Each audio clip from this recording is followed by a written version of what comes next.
नमस्कार दोस्तों,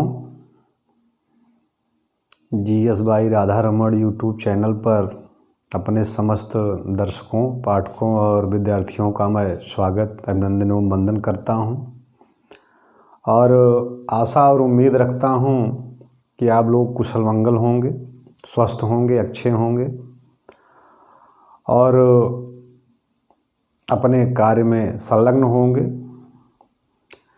तो दोस्तों, बोर्ड एग्ज़ाम बहुत नज़दीक आने वाले हैं और मैं अपने बोर्ड एग्ज़ाम में परीक्षा देने वाले परीक्षार्थियों का एक संदेश देना चाहूँगा कि उनके पास बहुत ही महत्वपूर्ण 15 से 20 दिन बचे हुए हैं और इस समय का वो सदुपयोग करें, बेहतर रिवीजन करें, कॉपी लिखने का अभ्यास करें, बेहतर कलमों का प्रयोग करें और नंबर चुराने की शैली को विकसित करें, जिससे बोर्ड एग्जामिनेशन में उन्हें बेहतर से बेहतर अंक मिल सकें और उन पर किसी प्रकार का कोई दबाव न हो और वो बेहतर रिजल्ट प्राप्त कर सकें।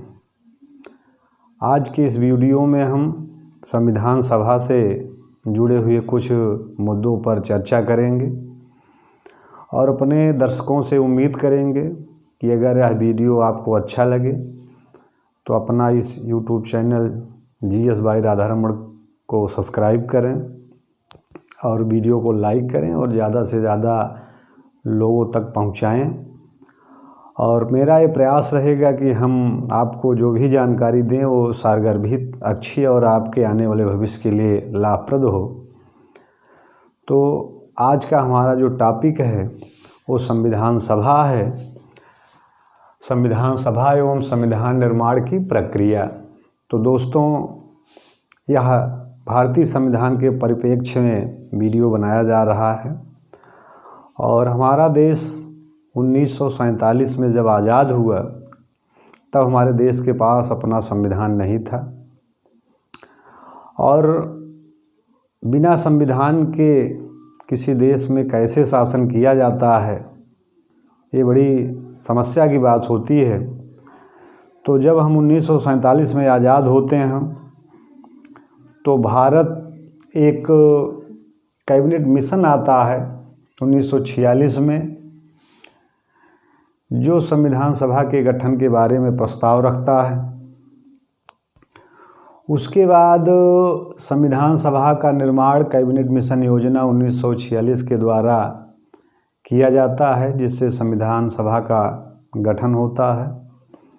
और संविधान सभा में अविभाज्य भारत से, जब भारत का विभाजन नहीं हुआ था तो पूरे भारत से 389 सदस्य जो है चुनकर इस संविधान सभा में हमारे आए हुए थे।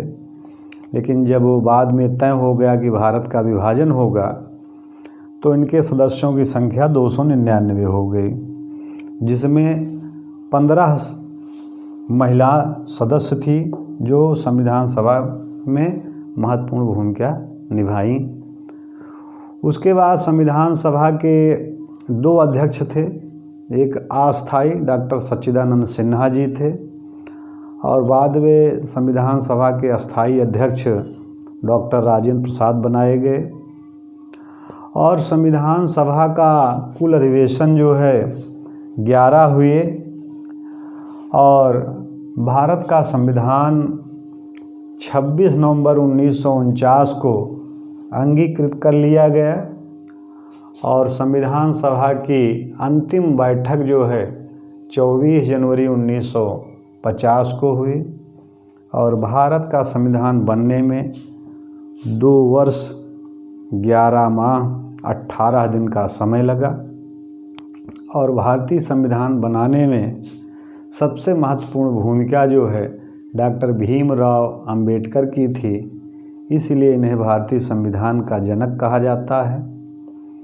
और भारत का संविधान 26 जनवरी 1950 को लागू हुआ और जब भारत का संविधान लागू हुआ तो भारत एक गणतंत्र, एक गणराज्य बन गया और भारत का जो राष्ट्रपति है, जो राष्ट्राध्यक्ष है, वह जो है जनप्रतिनिधियों के द्वारा चुना जाता है। और जितने भी गणराज्य होते हैं उनके जो राष्ट्राध्यक्ष होते हैं उनका चुनाव जनता सीधे करती है। या परोक्ष रूप से उनका चुनाव होता है। तो भारत के जो राष्ट्राध्यक्ष हैं उनको जनप्रतिनिधि चुनते हैं। और भारतीय संविधान जब बना तो उसके मूल में अनुच्छेदों की संख्या 395 थी, अनुसूचियों की संख्या 8 थी और भागों की संख्या 22 थी, जो अब समय के साथ बदल रही है। अब अनुच्छेदों की संख्या 400 लगभग 68 हो गए हैं और भाग 25 हो गए हैं और अनुसूचियां बढ़कर के 12 हो गई हैं।